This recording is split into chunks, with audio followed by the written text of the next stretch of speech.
Mistrustful. With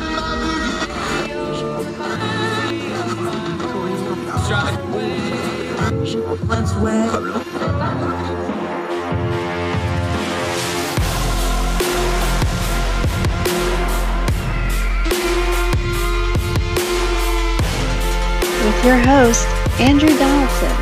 This is Heard Tell.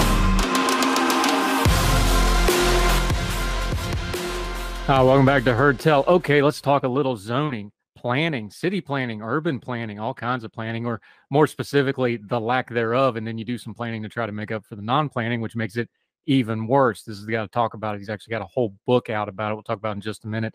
He is a graduate of Rutgers. He's been doing all kinds of media on this. I'm excited to talk about this book because it really is an important topic that actually affects just about everybody, one way or the other. Nolan Gray joining us. How are you, sir? Thank you so much for the time today.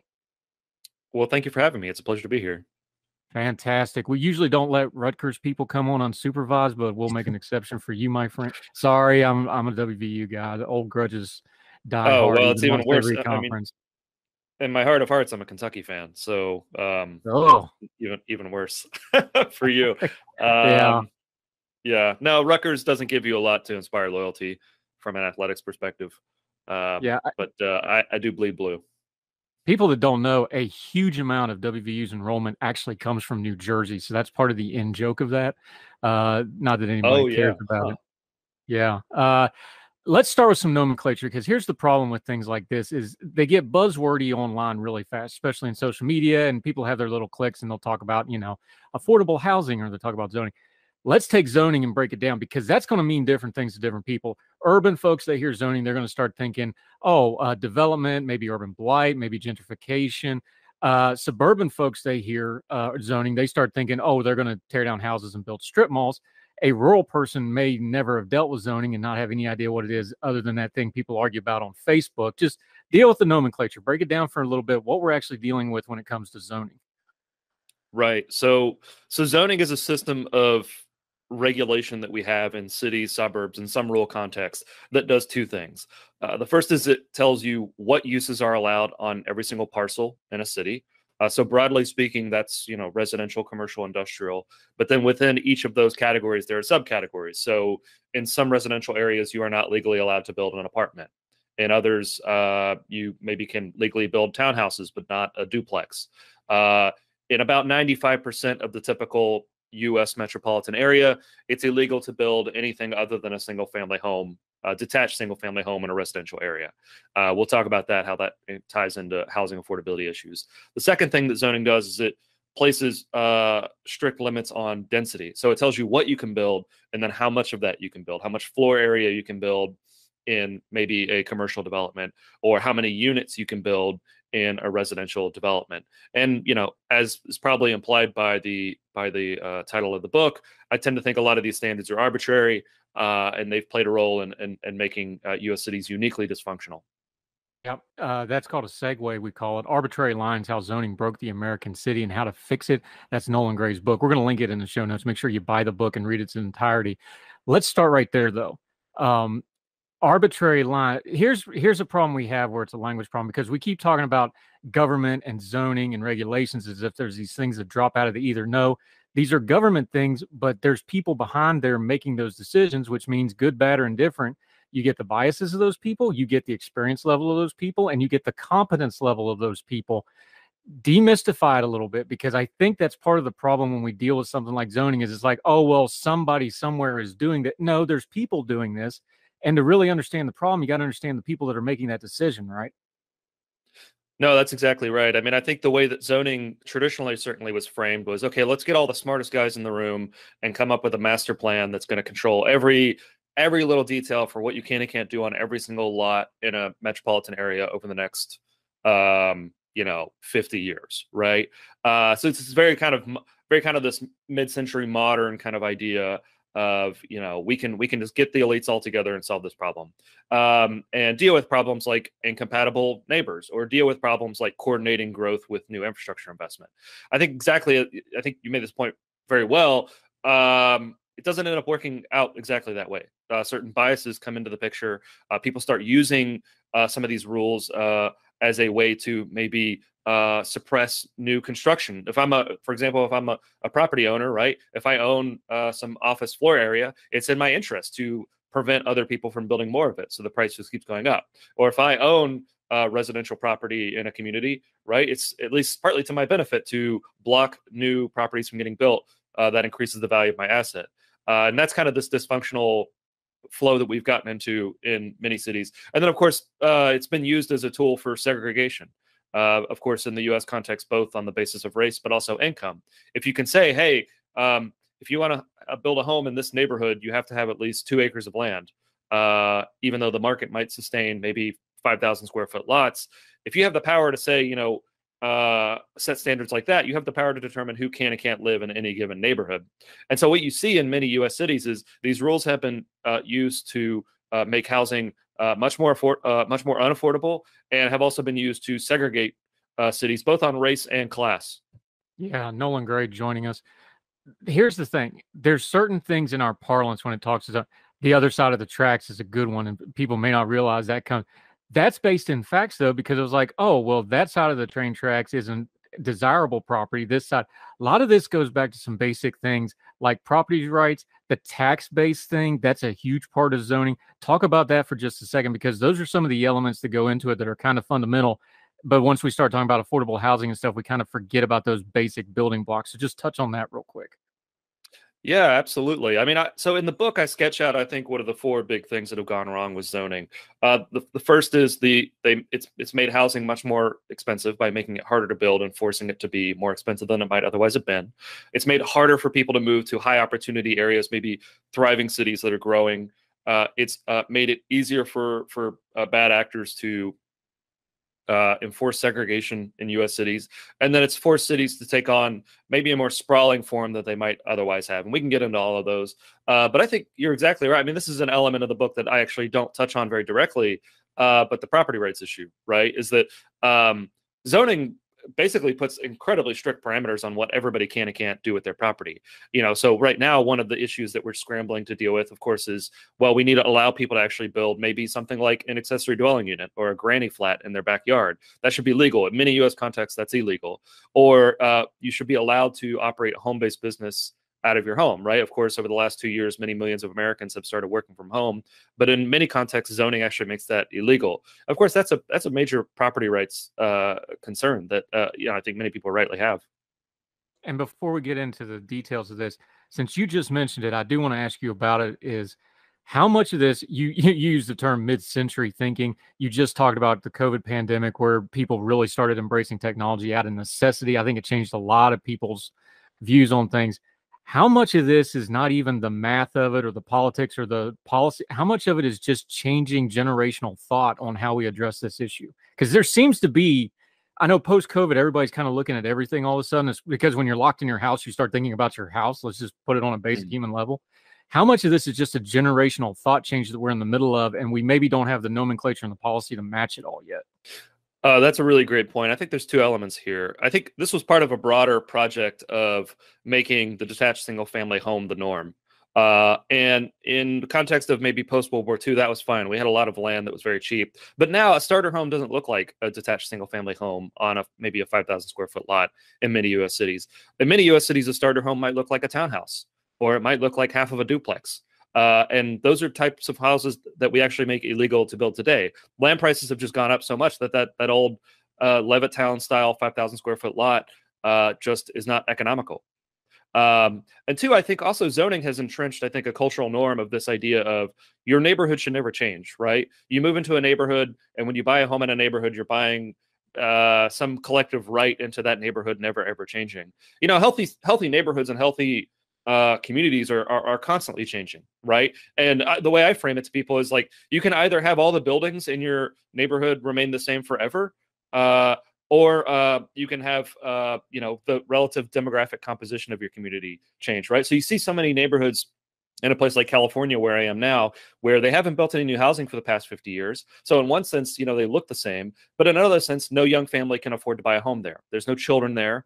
It's mostly folks who are retired, empty nesters. Their family, their kids can't afford to live in that community, so they move to a place like Nevada or Arizona.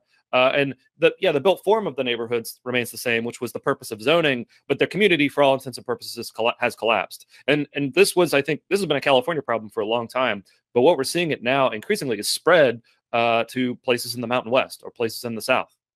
Yeah, all the places those folks are going to get away from the problem to start with, ironically enough. Nolan Gray joining us. You bring up something I want to ask you about because it just kind of triggered a thought in my head, though. This is not going to be a one-size-fits-all problem because what is affordable housing in a city, like you said, maybe multifamily, maybe apartments that are affordable, maybe townhouse-style stuff. You go out more rurally, like where I'm from. Look, I lived in a double wide until I was 11. That's affordable housing where I come from. You get a trailer, right? This is not going to look the same everywhere. Is this something where we need to have a set of principles in place and then be a little bit flexible in the application thereof? Yeah, I think one way to approach this issue is to have more state level. So the way we do zoning today is every single municipality gets to write their own zoning code, basically de novo. So they can come up with their own unique standards. And this makes the whole system very, very complicated. And it also makes it to where maybe a developer in one city can't necessarily build the next city over without hiring an attorney and a local planner and all these other things that increase costs. But so one thing you can do is you can set sort of baseline state standards to say, as a few states have now done, to say, okay, look, statewide, if you're in a residential district, you can build an accessory dwelling unit. Statewide, you can operate a home-based business. Statewide, local governments can't force you to build giant parking lots and giant parking garages that don't make any economic sense. And then you say to local governments, hey, within these broad parameters, you can still plan your city, but the most extreme abuses of zoning, of course, we're not going to tolerate. Yeah, Nolan Gray joining us. We're going to take a quick break. We're going to dig into this book. He has 3 cities he uses as examples. Very diverse cities, very different parts of the country. Why did he pick those 3? What does they talk about zoning? Also going to get into the Arbitrary Lines, this great book from Nolan Gray. He's joining us on Heard Tell, and we'll continue with him right after this.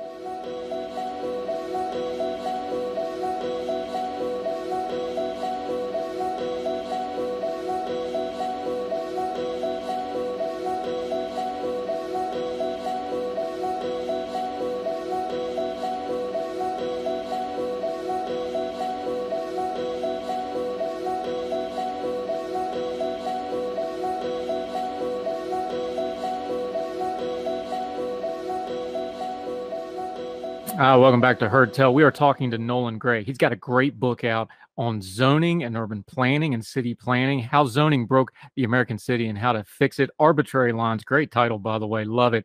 Okay, let's dig into this a little bit. The core of the book, you took 3 cities as living examples. These are cities most people would know just on name. They're very diverse cities. They're different parts of the country. Why did you pick these 3 cities as your examples? Yeah, well, I mean, so the main example that I look at in the book is Houston, right? So Houston is unique in that it's 4th largest American city, right, and on track to be the 3rd largest American city. It's incredibly affordable, despite a few decades of just exponential population and income growth. And it's also unique in that it's the only major American city that does not have zoning. So what does this mean? This means that Houston doesn't have this citywide system of regulation that says what uses are allowed on every single property and at what density. Of course, they have a whole bunch of other rules to deal with things like nuisances or preventing development in environmentally sensitive areas, or they even engage in a whole bunch of stuff that people generally think of as city planning, like parks planning or streets planning. But they don't do this sort of weird game that every other city plays, where they engage in a system of citywide land use regulation through zoning. And so, what gets you is actually a relatively successful city. They have, as I say, they have other mechanisms for engaging in city planning, but they've been able to remain relatively affordable as, more zone cities, of course, now struggle with these issues. And this isn't just a social and political and economic issue, though. We saw in Houston, unfortunately, when you have a natural disaster with poor zoning, this stuff can actually be deadly because they went out and, they're building a lot of stuff maybe on land that wasn't really meant to be built on, that wasn't properly zoned. That actually had a huge effect in the city of Houston also. Well, so it's tough. I mean, a lot of the wetlands development in metropolitan Houston was happening in the suburbs, which in most cases have conventional zoning. And then there are separate wetlands development is generally dealt with through separate ordinances, right? So you'll have rules that say what you can and can't build in wetlands. And of course, I mean, like that was separate of zoning, and Houston was a little too callous about that going into, for example, Hurricane Harvey. Yeah, I mean, I actually not having zoning in Houston is probably a huge asset in the recovery period, right? So Houston actually experienced population growth the year that the hurricane hit, and it's partly because it's so easy to rebuild in Houston, right? Properties that get destroyed, you can fairly easily rebuild them and then build them to higher standards than you could maybe in a place like Los Angeles or San Francisco, where, of course, there would be much stricter regulatory rigmarole, and the actual regulations make a lot of what currently exists illegal. Houston, of course, doesn't have all those problems, so it's very easy to build, and it's very easy for the city to adapt and change over time. You took a couple of cities that maybe not as famous as Houston, which I think a lot of people will be shocked at how big Houston is. It's the fourth largest city and growing. You talk about Minneapolis, you talk about Fayetteville, you talk about Hartford. Minneapolis, of course, is a big metro. Fayetteville, Hartford, more kind of maybe mid-level to large cities. Why those cities? What got your attention there? Yeah, so I mean, all across the country, cities are contending with liberalizing these regulations, right? Because there's broad recognition now that these rules are standing in the way of letting cities adapt and grow over time. So Minneapolis, of course, abolished a policy called single-family zoning. This is what I was referencing earlier. These are rules that basically make it illegal to build townhouses or duplexes or small apartment buildings in the vast majority of most U.S. cities. Minneapolis scrapped those rules, and they're still tinkering with them. But it's starting to allow for more of this infill housing development. So you can get smaller, more affordable housing typologies in existing neighborhoods, leveraging existing infrastructure. And that helps to keep the city affordable.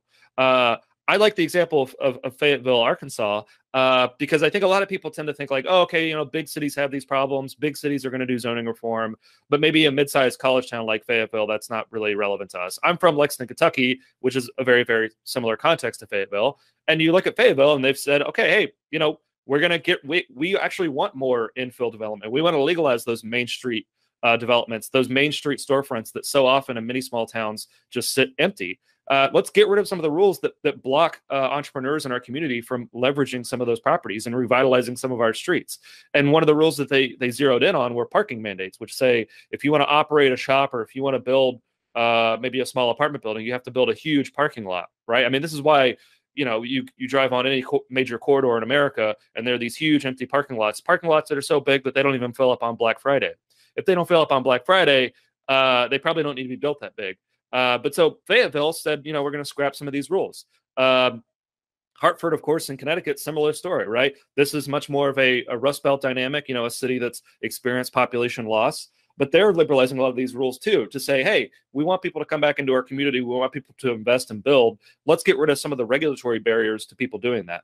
One of the keys to the book that you really wanted to focus on was there's been all these different ideas and thoughts about zoning and urban planning and city planning over the years. You wanted to try to bring them kind of together into a little bit more of one cohesive thing to try to understand the problem. Just for a lay person that doesn't know all the nomenclature, maybe doesn't know a lot about zoning, what's 2 or 3 of the things that they should know if they go to like discuss this online with their friends or on social media? I'm sure they see the trends every now and then, something will pop off on Twitter or Facebook. What's the couple things they should be looking for in those discussions that should really pique their interest and like, okay, this is something I need to pay attention to? That's a really great question. I mean, I would say first, a very common misunderstanding: zoning doesn't get anything built.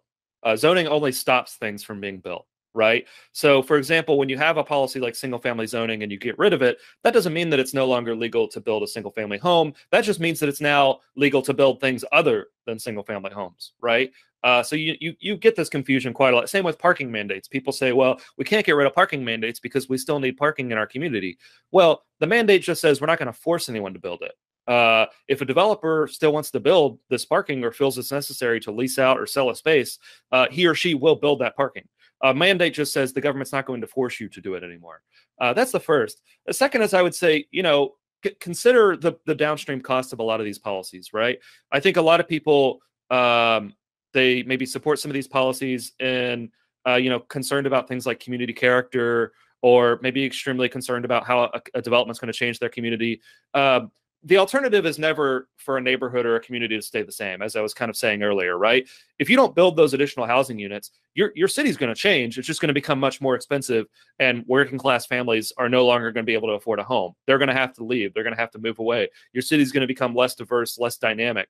If you make it hard for that new business to open up in a storefront, the alternative might just be that storefront sits vacant, as is so often the case in many U.S. cities. And consider the downstream costs of a lot of these rules, right? If we make it hard, if we add rules and layers and extra onerous processes that make it hard to build over time, that just makes it impossible for these cities to grow and remain dynamic over time.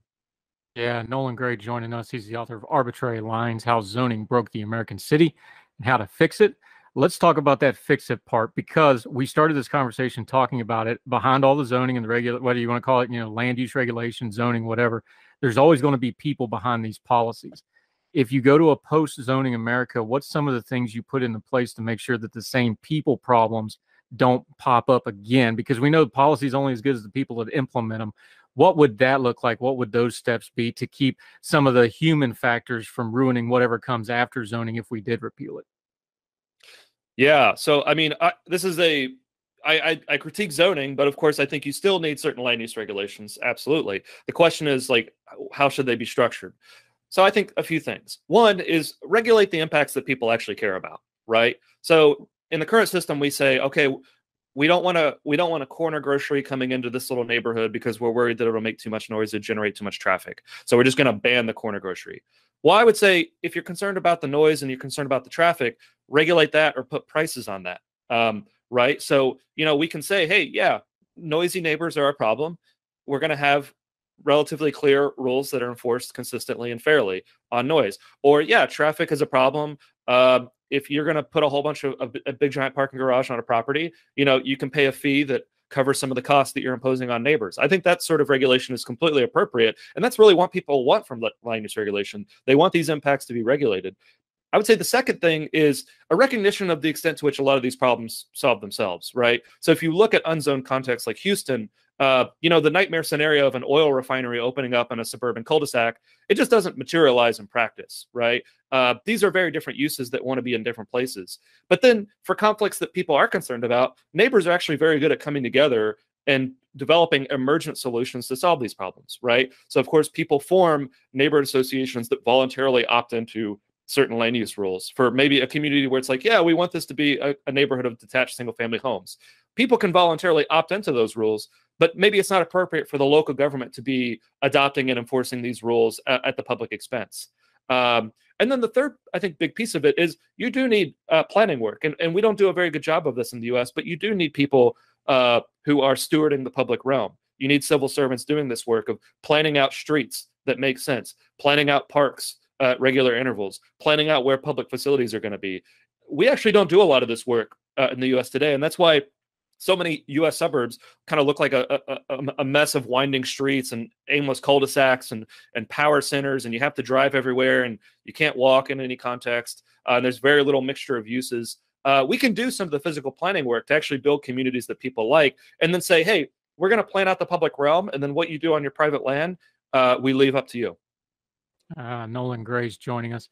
All right, let's do a real world example to kind of put a bow on this. Everything we've just learned from you that you explained so well that even I understood most of it. There's a couple things I'm going to have to Google later. Let's just take this example because I'm for freedom. I'm generally a free market kind of guy. I want people to expand. I want capitalism to succeed. At the same time, every time I see a strip mall go up, I feel a part of my soul dying because it's just like, look, I'm happy people are working. I'm glad people are getting their businesses in. I hope the rent ain't too high, which is the case in a lot of those. I think a lot of people feel that way, though. It's like, hey, they have their principles on these things. But then in the real world, when you start building a building somewhere where they go every day, maybe it's a school, maybe it's where they shop, usually more and more, those are usually pretty close together. That's a common feeling with people, though. You see it over and over again. How do they start squaring those two things of like, well, I want affordable housing and I want, good urban planning, but I also want things like I like. How do we square those things out in a pluralistic, diverse society? Because that's just a real question, because people are still going to feel that way, even if they have the principles and belief system, right? So how do we bridge that?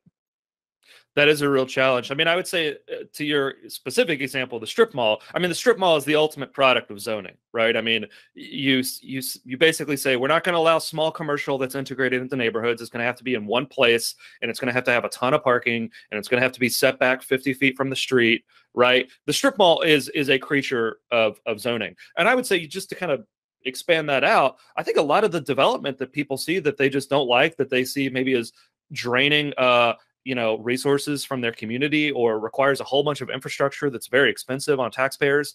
A lot of that is downstream of these zoning rules that mandate a very kind of sprawling, low-slung, auto-oriented form of development, and actually criminalizes some of the main streets that many communities have that they love.